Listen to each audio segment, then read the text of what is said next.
Gemini TV ప్రేక్షకులకు నమస్కారం. యోగము రాజయోగం కార్యక్రమానికి స్వాగతం. హంస హంసాయ విద్మహే పరమహంసాయ ధీమహి తన్నో హంస ప్రచోదయాత్. హంస హంస అంటే ఏమిటి? గురుతత్వం. హంసలో ఒక విశేషమైన స్థితి ఉందని చెప్తారు. చూడ్డానికి అందంగా ఉంది, అద్భుతంగా ఉంది, ప్రశాంతంగా ఉంటుంది. హంసను చూడగానే మనసు ప్రశాంతంగా ఉంటుందంటారు.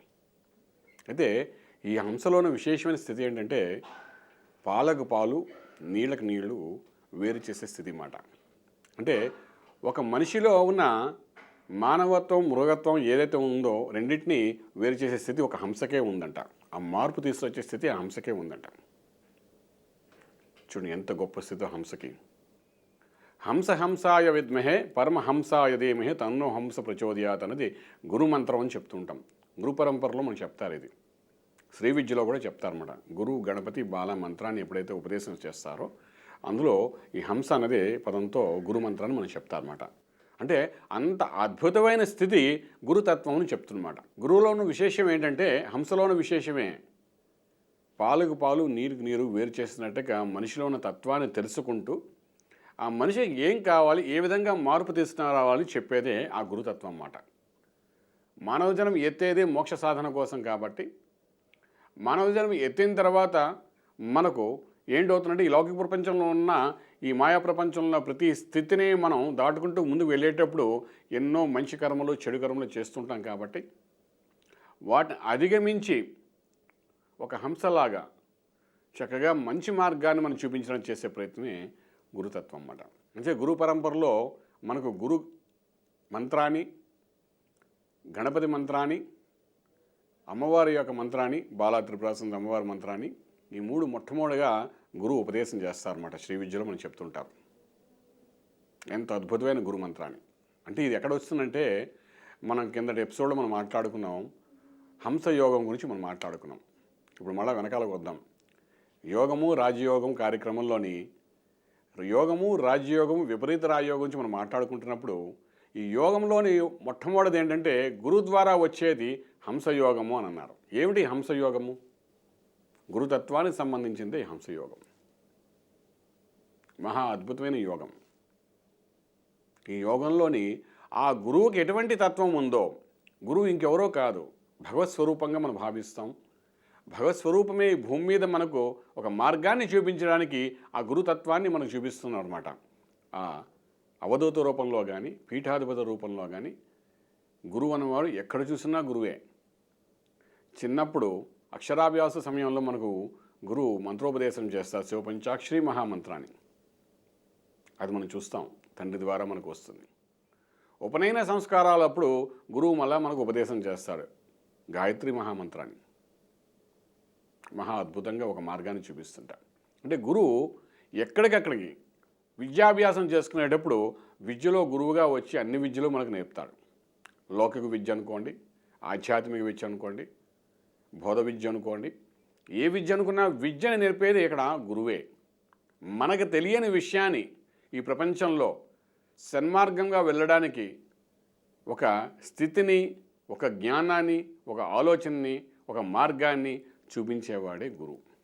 అటువంటి గురువు మనకేం చెప్తున్నాడు అంటే ఇక్కడ హంసయోగంలోని ఒక భాగంగా చెప్తున్నాడు. జ్యోతిషాస్త్రం ఏం చెప్తున్నాడంటే హంసయోగం అంటే పంచమహాపురుష యోగాలలో ఒకటి.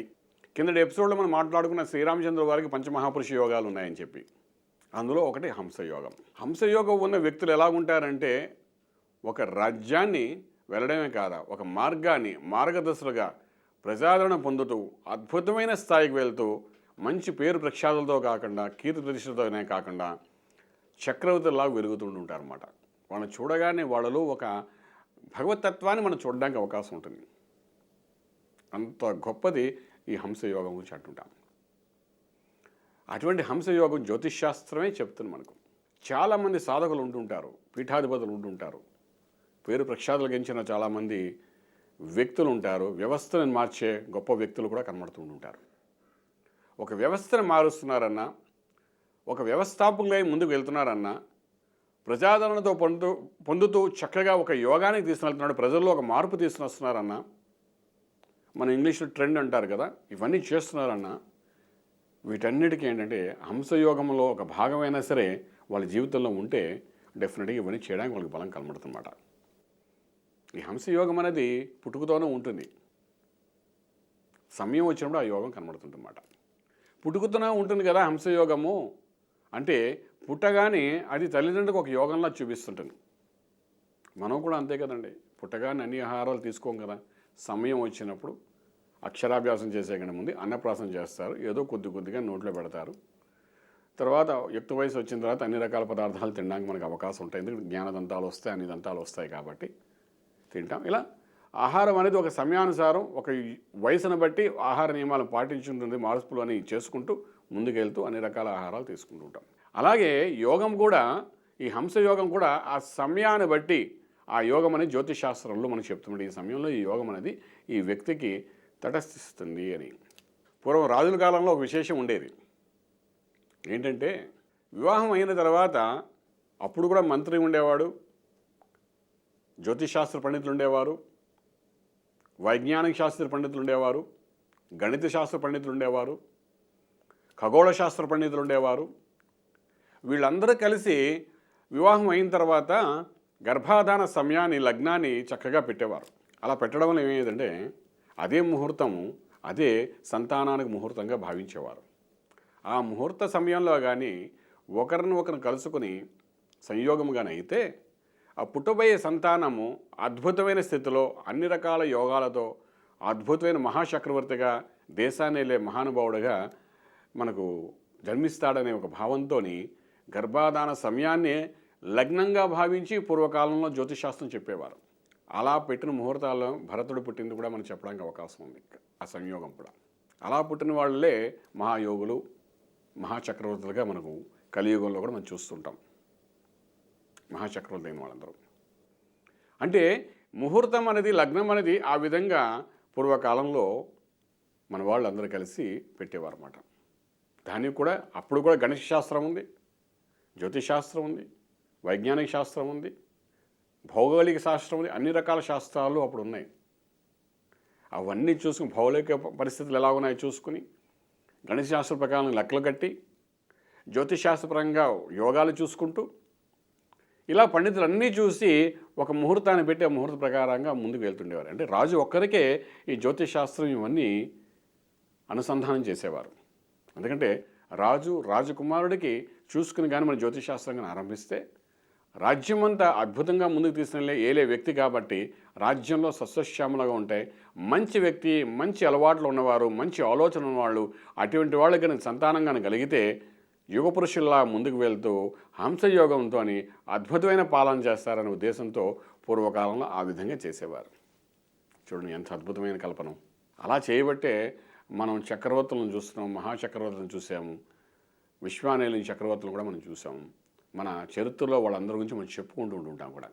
కలియుగ ప్రమాణానికి వచ్చేసరికి ఈ హంసయోగంలోని సంపూర్ణ యోగం కాకపోయినప్పటికీ ఆ యోగానికి సంబంధించిన కలయిక కానీ జరిగితే చాలు ఆ యొక్క ప్రజాదరణ పొందుతూ ఉన్నతమైన స్థితికి వెళ్ళడానికి మంచి యోగాల్లో, మంచి ఉన్నతమైన యోగాలను వెళుతూ రాజమార్గంలో రాజయోగం పొందుతూ ప్రజలకి కావలసిన స్థితిని తీసుకొచ్చి ప్రజాపాలన చేసేటప్పుడు కూడా ఒక ఉన్నతమైన స్థితిలో మంచి పేరు ప్రఖ్యాతులతో చేయడానికి అవకాశం అనేది ఈ హంసయోగం ఇస్తుంది. హంసయోగం ఏం చెప్తుందంటే తదనంతరం కూడా వాళ్ళ గురించి కొన్ని జన్మల వరకు తలుచుకుంటూ వాళ్ళ యొక్క స్థితిగతుల గురించి స్మరణం చేస్తూ మన వాళ్ళు ఆ పేరు ప్రఖ్యాతులను ఎలాగా ఈ మానవ జన్మ ఉన్నంతకాలం వాడి గురించి ఆలోచిస్తున్నట్టుగా చేస్తున్నట్టు హంసయోగం అంట. కలియుగ ప్రమాణంలో కూడా హంసయోగంలో కొంత భాగం ఉన్నవాళ్ళు చాలామంది ఉన్నారు. ఒక స్థితిని, ఒక వ్యవస్థని, ఒక ట్రెండ్ని అన్నట్టుగా స్థాపించి దాన్ని ఉన్నతమైన స్థితికి తీసుకెళ్ళడానికి పాటుపడే వ్యక్తులు, ప్రజల కోసం పాటుపడే వ్యక్తులు మనకు గురు పరంపరలో కనబడుతుంటారు, పీఠాధిపతుల్లో కనబడుతుంటారు, అదేవిధంగా వ్యాపారస్తుల్లో కనబడుతుంటారు, అదేవిధంగా చూస్తే రాజకీయ నాయకుల్లో కనబడుతుంటారు, ప్రజల కోసం సేవ చేసే వాళ్ళలో ఎంతోమంది మనకున్నారు. మన ఆంధ్ర రాష్ట్రం ఆ విధంగా చూసుకుంటే నందమూరి తారక రామారావు గారు ఉన్నారు. ఒక వ్యవస్థని మార్చేశారు ఆయన. ప్రజల కోసం సేవ చేస్తానంటూ ఒక వ్యవస్థనే మార్చడానికి చేసే ప్రయత్నంలోనే 1983లో ఒక పార్టీని ఆరంభించి 9 నెలల్లో ఆయన రాజ్యాంగాన్ని మొత్తం మార్చినట్టుగా రాష్ట్రాన్ని మొత్తం మార్చి ఏకరాధిపత్యం వహిస్తూ రాజులా నిలబడ్డాడు ఆయన. ప్రజలకు ఏంటి కావాలని తెలుసుకుంటూ ముందుకు తీసుకురావడం చేసే ప్రయత్నంలోనే ప్రజాదరణ పొందుతూ హంసయోగం, శశయోగం అనే 2 యోగాలతో ఉన్నతమైన పదవులు పొందడం కాదు, ప్రజల ద్వారా పొందిన పదవిగా ఆయన ముందుకు వెళ్ళడానికి అవకాశం ఏంటంటే ఈ హంసయోగం చేసిందని చెప్తారు అన్నమాట. ఇప్పటికీ చూడండి ఆయన తలుచుకుంటారు. రాముడు తారక రామారావు గారే, కృష్ణుడన్నా ఆయనే, దుర్యోధనుడన్నా ఆయన, కీచుడన్నా ఆయనే, కర్ణుడన్నా ఆయనే. అందరిలోనూ ఆ రాముడినే ఆ తారక రామారావు గారిని చూసి అంత కళ, అద్భుతమైన అందము, అన్ని రకాల మనకు చెప్పాలంటే అవయవాలు అన్ని రకాలుగా కూడా అందచందంగా తయారు చేసిన వ్యక్తిగా ఒక హంసయోగంగా, ఒక శశయోగంగా ముందుకు వెళ్ళారంటే కారణం ఆ యోగ ఒక ప్రభావం అని చెప్పడానికి అవకాశం ఉంది. చూడండి ఎంత అద్భుత స్థితిలో మనలో ఉన్న వ్యక్తి ఆయన, మనతో తిరిగిన వ్యక్తి. ఒక 50 సంవత్సరాల క్రితం ఆయన నుండి మనకు కనబడిన పరిచయమైన వ్యక్తి ఆయన. ఆ హంసయోగం ఎలా తీసుకుని వచ్చింది, ఎంత కష్టపడితే ఆ హంసయోగంలో అంత ఉన్నతమైన స్థాయికి వెళ్ళారు ఆయన. కష్టపడకుండా ఎవరికి ఆ యోగం రాలే. ఇప్పుడు ఆయనకి రావాలి అంటే పుట్టగానే రావాలిగా. అంటే ఆ యోగం ఒక సమయానుసారం అది వస్తుంది, మనుషుల ఎదుగుదలది ఆ యోగం అనేది అలా కనెక్ట్ అవుతుంది. అక్కడ నుండి ఆ యోగంలో విశ్వానంతటికి వాడు మహానుభావుడుగా కనబడుతుంటాడు. విశ్వమంతా వ్యాపించి ఉంటుంది పేరు. విశ్వమంతా ఆంధ్ర రాష్ట్రాన్ని యొక్క పేరుని పరిచయం చేసిన వారు ఎవరంటే తారక రామారావు గారు చెప్పడానికి అవకాశం ఉంది. అంతకుముందు ఆంధ్ర రాష్ట్రం అంటే ఎవరికో తెలిసేది కాదు.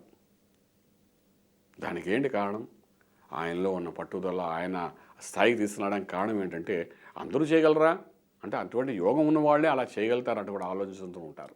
ఇవన్నీ ఎందుకు చెప్తున్నాం అంటే మనకు తెలిసిన అతి సామాన్య వ్యక్తులకు పరిచయం ఉన్న వ్యక్తిగా ఆయన తారక రామారావు గారు అందరికీ తెలుసు కాబట్టి, ఆయన యొక్క జాతకంలో విశేషంగా ఉన్నాయి కాబట్టి వీటి గురించి మనం మాట్లాడుకుంటున్నాం. ఇటువంటి హంసయోగం ఏం చేస్తుందంటే అలా మంచి గొప్ప పేరు తీసుకురావడమే కాకుండా తదనంతరం కూడా వాళ్ళ గురించి తలుచుకుంటూ వాళ్ళ తయారు చేసిన ట్రెండ్ అంటే వ్యవస్థని ప్రజల్లోకి తీసుకుని వెళ్తూ ఆ వ్యవస్థలో ముందుకు వెళ్తున్న ప్రజలందరికీ ఆధారాభరణలతో అన్ని రకాల యోగాలు ఇస్తూ ఏవైతే పథకాలు వాళ్ళు పెడతారో ఆ పథకాలే విశ్వమంతా వ్యాపించినట్టుగా అదొక మార్గంలో ప్రజల్లోకి ముందుకు వెళ్తుంది. కాబట్టి అటువంటి హంసయోగంలో ఉన్న వాళ్ళందరికీ మనం అద్భుతమైన స్థితిలో ఉన్నారని చెప్పడానికి అవకాశం ఉంది. హంసాయ విద్మహే పరమహంసాయ ధీమహి తన్నో హంస ప్రచోదయాత్ అంటే ఆ గురుతత్వం కూడా వాళ్ళలోని ఆ గురువు వారి రూపంలోని ప్రజలకు కావాల్సినవన్నీ ఏర్పాటు చేస్తుంది. అంత అద్భుతమైన హంసయోగం. ఈ హంసయోగం జ్యోతిష్ శాస్త్రంలో ఎక్కడ కనబడుతుంది అంటే గురువు అనే గ్రహము అద్భుతంగా ఉండాలి. గురువు అనే గ్రహం శుభగ్రహం 9 గ్రహాలలోని. మనం మళ్ళీ జ్యోతిష్ శాస్త్రానికి వస్తున్నాం, ఎందుకంటే ఈ యోగం అందులోనే ఒక భాగమే కాబట్టి. ఈ గురుగ్రహం అనేది అద్భుతమైన స్థాయిలో ఉంటూ చక్కటి లగ్నం అయి ఉండి లగ్నాన్ని సహకరిస్తున్నట్టుగా ఉంటే అంటే గురువు అన్నవాడు చక్కటి స్థితిలో ఉన్నతమైన స్థాయిలో ఉండడము అంటే కర్కాటకంలో ఉంటే ఉచ్చస్థితి అంటారు. అటువంటి ఉన్నతమైన స్థాయిలో ఉన్నప్పుడైనా స్వక్షేత్రమైన మీనరాశిలో కానీ ధనురాశిలో కానీ ఉంటూ అది కేంద్రమై ఉండడం, తర్వాత అద్భుతంగా చంద్రుడి యొక్క దృష్టి పడి ఉండడం, ఇటువంటివన్నీ కొన్ని కారణాల వలన ఈ హంసయోగం ఏర్పడుతుందని చెప్తాం. గురుచంద్రుడు ఒకనొకరు వీక్షిస్తున్నా ఒకే రాశిలో కర్కాటకంలో ఉన్న, మీనంలో ఉన్న, వృశ్చికంలో ఉన్న, ధనస్సులో ఉన్న ఈ యోగానికి ఒక భాగం అనేది ఏర్పడుతుంది. అది కేంద్రమై ఉంటే ఇంకా అద్భుతంగా ఉంటుంది. లగ్నం కూడా సహకరిస్తే ఇంకా మహా అద్భుతంగా ఉంటుందంటారు. శ్రీరామచంద్ర వారికి కర్కాటక లగ్నంలో గురుచంద్రుడు ఉన్నారు కాబట్టి ఆయనకు హంసయోగం పూర్తిగా ప్రభావితం చేసి విశ్వానికి చక్రవర్తి అయి ఉన్నారు ఆయన. సో ఇటువంటి యోగం అనేది గురువు ద్వారా ఎప్పుడైతే వస్తుందో తెలుసుకుంటామో జ్యోతిష్యం పరంగా ఆ గురువు మన జాతకంలో ఎక్కడ ఉన్నాడు, ఎలాగున్నాడు, దోషంలో ఉన్నాడా, యోగంలో ఉన్నాడా, శత్రువుతో కలిసి ఉన్నాడా, మిత్రుడితో కలిసి ఉన్నాడా, నీచ స్థితిలో ఉన్నాడా అని తెలుసుకుంటూ ఆ గురు బలాన్ని ఎవరైతే పెంచుకోవడం ప్రయత్నం చేస్తారో, గురు తత్వాన్ని తెలుసుకుంటూ ప్రయత్నం చేస్తారో, బలాన్ని పెంచుకోవడం ప్రయత్నం చేస్తారో వాళ్ళకి చక్కటి మార్గం అనేది కనబడుతుంది చెప్తామాట. ఈ గురుతత్వాన్ని తెలుసుకోవడానికి చేసే ప్రయత్నంలో ఒక భాగంగానే మనలో ఉన్న గురువు ఎవరు అని చెప్తే మూలాధారంలోని గణపతి తత్వమే ఒక గురువుగా మనం భావిస్తాం కాబట్టి గణపతిని ఒక గురువుగా భావించి సాధన చేసేవాళ్ళు కొంతమంది అయితే ఆధ్యాత్మికంగా మనం మాట్లాడుకునేటప్పుడు దేవతలు ఎవరైతే గురువుగా భావిస్తామనో ఆ గురుతత్వాన్ని తెలుసుకుంటూ ముందుకు వెళ్ళడానికి ప్రయత్నం చేయగలిగితే అద్భుతమైన ఫలితం వస్తుందని జ్యోతిషాస్త్రం చెప్తున్నమాట. ఇటువంటి హంసయోగంలో భాగంగా మన భారతదేశంలోని చాలామంది పీఠాధిపతులు కూడా ఉన్నారు. అదేవిధంగా రామకృష్ణ పరమహంసను తీసుకోండి, వివేకానందుని తీసుకోండి, వీళ్ళందరూ హంసయోగంలో ఒక భాగమే. ఇందాక మనం రాజకీయ నాయకుల గురించి మాట్లాడుకున్నట్టుగానే ఆధ్యాత్మిక గురువులైనటువంటి వీళ్ళ గురించి మాట్లాడుకున్నప్పుడు కూడా ఆ వ్యక్తులు నడుస్తుంటే ఆ హోరా అంటారు, అది మొత్తం విశ్వమంతా వ్యాపించినట్టుగా అద్భుతమైన స్థాయిలో ఉండడానికి అవకాశం ఉంటుందన్నమాట. ఒక్కసారి వాళ్ళు చూస్తే చాలు అనిపిస్తుంది, వాళ్ళ యొక్క ప్రవచనాలు వింటే చాలు అనిపిస్తుంది. ఎందుకు అలా అనిపిస్తుందంటే ఆ హంసయోగాల్లో వాళ్ళు ఉన్నారు కాబట్టి, గురుతత్వంలో ఉన్నారు కాబట్టి, గురు కటాక్షం ఉంది కాబట్టి వాళ్ళ యొక్క జాతకంలోని మనకు అలాగ అనిపిస్తుంది అన్నమాట. అటువంటి హంసయోగాన్ని మనం ఏ విధంగా సాధన చేయాలి, ఇది అందరిలో ఉండకపోవచ్చు, కానీ కనీసం గురువు యొక్క బలాన్నైనా మనం పెంచుకోవడానికి చేసే ప్రయత్నమే గురు పరంపరలో గురు మార్గం అన్నమాట. ఇది ఏమిటి చెప్పేదే జ్యోతిషాస్త్రం అన్నమాట. ఎటువంటి మంత్ర సాధన చేస్తే గురుబలం పెరుగుతుంది, ఎటువంటి క్రియారూపంలో చేసే సాధన చేస్తుంటే మనకు ఆ గురుబలం పెరుగుతుంది అని చెప్పేదే జ్యోతిషాస్త్రం అన్నమాట. చూడండి ఎంత అద్భుతం. అంచేత జ్యోతిషాస్త్రం చెప్తుంది, లగ్నాతు పంచమ భావాన్ని దృష్టిలో పెట్టుకుని ఏ దేవతను కొలవాలి, ఏ మంత్ర సాధన చేయాలి, ఎటువంటి కర్మలు చేయాలి, చేస్తే ఆ గురుతత్వం గురించి మనం తెలుసుకుని మన శరీరంలో ఉన్న గురుతత్వాన్ని బయటికి తీయడానికి అవకాశం ఉంటుంది. జ్ఞాననేతంతో మోక్ష మార్గాన్ని చూడగలుగుతాం అని చెప్పేదే జ్యోతిషాస్త్రం. లగ్నాదు పంచమ భావము, పంచమము అంటే అష్ట ఐశ్వర్య భోగభాగ్యాలు ఇచ్చేది. అంటే ఈ లౌకిక ప్రపంచం మనకు కావాల్సింది అదే. అంచేత ఈ లౌకిక ప్రపంచంలో జ్యోతిషులు అందరూ చెప్తుంటాం, నేను పంచమ భావం అష్ట ఐశ్వర్య భోగభాగ్యాలు ఇచ్చేది. అదేవిధంగా పంచమ భావం ఏం చేస్తుందంటే సంతానము, అంటే వంశోద్ధారకుడు, వంశాన్ని నిలబెట్టే స్థితిని తీసుకుని వచ్చేది కూడా పంచమ స్థానమే అంటారు. అదేవిధంగా పంచమ స్థానం మోక్ష సాధన అంటారు, మోక్షకారకుడు. అంటే సంతానం వస్తే, వంశోద్ధారకుడు వస్తే మనకు మోక్షమే. ఎటువంటి మోక్షం అంటే మన తలకొరువు పెట్టేది కూడా కుమారుడే కాబట్టి మన ఈ శరీరంని ఆఖరి క్షణంలో మనకి ఎవరైతే మోక్షం ఇచ్చేవారంటే కుమారుడు కాబట్టి వంశోద్ధారకుడు వస్తే కానీ మనకు మోక్షం జరగదని చెప్పి మోక్షస్థానం కూడా పంచమ స్థానం అంటుంది. ఇది ఇలాగుంటే మంత్రస్థానము, ఎటువంటి మంత్ర సాధన చేస్తే మోక్షం పొందుతారు, ఎటువంటి మంత్ర సాధన చేస్తే ఈ లౌకిక ప్రపంచంలో ఉన్న సమస్యలన్నింటినీ దాటుకుంటూ సన్మార్గంలో రాజ్యమార్గంలో రాజయోగం పొందుతూ మోక్ష మార్గాన్ని పొందుతారు అని చెప్పేది కూడా పంచమ స్థానమే. అటువంటి పంచమ స్థానాన్ని దృష్టిలో పెట్టుకుని జ్యోతిషశాస్త్రం ఏం చెప్తుందంటే అక్కడ ఏ దేవతను కొలవాలని కూడా చెప్తుంది పంచమ స్థానమే. జ్యోతిష్యం ఎంత విశేషమైన స్థితి తీసుకొస్తుందో మనకు. మన ఇంట్లో ఆడవాళ్ళు ఏం చేస్తుంటారంటే 4 గంటలకు లేస్తారు, చక్కగా దీపారాధన చేస్తారు, ఆ పుస్తకాల గుళ్ళో ఉన్న 100 పుస్తకాలు తీసుకుని వస్తారు, అన్ని అష్టోత్తరనామాలు చదివేసుకుంటూ ఉంటారు మన ఇంట్లో ఉన్న దేవుడి గదిలోని. చక్కగా అన్నీ చదివేస్తూ ఉంటారు. 6 అవుతుంది 7 అవుతుంది, భర్త వస్తాడు, కాఫీ అమ్మ అంటే మీరు కలుపుకోండి నేను పూజలో ఉన్నా అంటారు. పిల్లలు వస్తారు, స్కూల్కి వెళ్ళాలమ్మా అంటే అక్కడ టిఫిన్ చేసి పెట్టి ఉన్నది, మీరు నాన్నగారిని టిఫిన్ చేయమని చెప్పండి కొంచెం చేసి పెట్టేస్తారు, నేను పూజలో ఉన్నానంటారు. అలాగని సాయంకాలం కాదు ఉదయం మొదలు పెడితే 9 గంటల వరకు ఈ పూజా కార్యక్రమం చేస్తుంటారు. ఆరతిచ్చి బయటకు వచ్చేస్తారు. దినచర్య కష్టాలు సుఖాలు అన్నీ ఉంటుంటాయి. ఇంత పూజ చేసిన ఇంట్లో కష్టాలు ఎందుకు ఉంటాయి? 4 గంటల కార్యక్రమం మొదలుపెట్టారు ఇంటి ఇల్లాలు, 6 గంటలు కాదు 7 గంటలు కాదు 8 గంటల వరకు చేసినా ఇటువంటి కష్ట సుఖాలలోనే కష్టాలు ఎందుకు కనబడుతున్నాయి, నిత్యం ఎందుకు ఈ బాధలతో ఉంటున్నారు అనే విషయాన్ని ఒక్కసారి ఆలోచిస్తే మనకు అర్థం తెలుస్తుంది. ఏంటంటే జ్యోతిషశాస్త్రం చెప్తుంది ఏ మంత్ర సాధన చేస్తే మోక్షం వస్తుందో, ఇక్కడ మోక్షము అంటే కష్టం నుండి బయటపడము. ఏ మంత్ర సాధన చేస్తే ఈ లౌకిక ప్రపంచంలో ఉన్న సమస్యలన్నిటికీ దాటడానికి కావాల్సిన శక్తి వస్తుందో, ఏ మంత్ర సాధన చేస్తే మన సుఖాన్ని, అంటే సుఖము అంటే ఐహిక సుఖం కాకుండా పరలోకానికి వెళ్ళేటప్పుడు పొందే మోక్ష సాధనకి పొందే సుఖాన్ని పొందుతామో ఆ మంత్రం ఏమిటి చెప్పేదే జ్యోతిషశాస్త్రం. చూడండి ఎంత అద్భుతం. జ్యోతిషశాస్త్రానికి ఆధ్యాత్మిక చింతనకి ఎటువంటి అనుసంధానం ఉందో చూడండి ఇక్కడ. అలా తెలుసుకుంటూ ఏ దేవతను కొలిస్తే మనకు మోక్ష మార్గం వస్తుంది. మనకు 3 దేవతలు ఉన్నారు.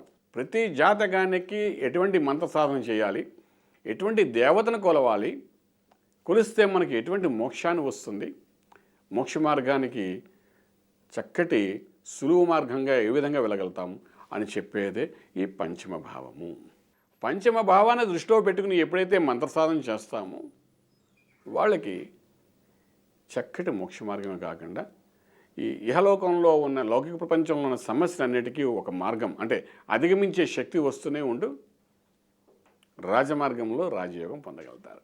అంచేత ఎన్ని పుస్తకాలు చదివాము, ఎన్ని అష్టోత్తరాలు చదివాను కంటే జాతకరీత్యా ఎటువంటి మంత్ర సాధన చేస్తే ఈ అద్భుతమైన స్థితి వస్తుందని తెలుసుకోవడము, ఆ విధంగా ముందుకు వెళ్ళేదే ఈ బంధశాస్త్రం చెప్తుంది. కాబట్టి అటువంటి తత్వం కూడా మనలోని తీసుకురావడానికి గురుగ్రహం యొక్క కటాక్షం ఉండాలి.